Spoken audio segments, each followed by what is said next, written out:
2014 সালে হয়েছিল বিনা ভোট, 2018 সালে হয়েছিল রাতের ভোট, 2024 সালে আমরা দেখেছিলাম দামি ভোট। শেখ হাসিনার পতনের পর ভেবেছিলাম 2026 সালে হবে আসল ভোট, কিন্তু 2026 সালে হয়েছে ম্যানেজ ভোট। লন্ডন থেকে ওই মুফতি সাহেব এসে জনগণের সমর্থন আদায় করতে না পেরে প্রশাসনকে ম্যানেজ করে, টিপটেককে ম্যানেজ করে, কমিশনকে ম্যানেজ করে, সরকারকে ম্যানেজ করে ম্যানেজ ভোট আয়োজন করেছে।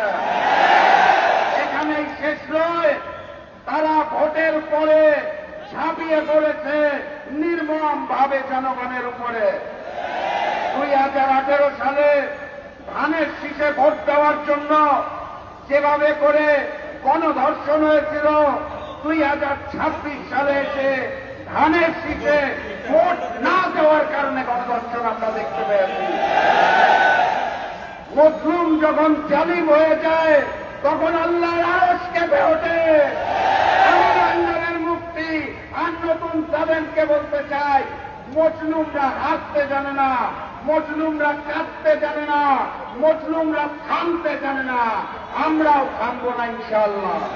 বিজয়ের পথে যাত্রা শুরু, জীবন অথবা মৃত্যু। আসসালামু আলাইকুম।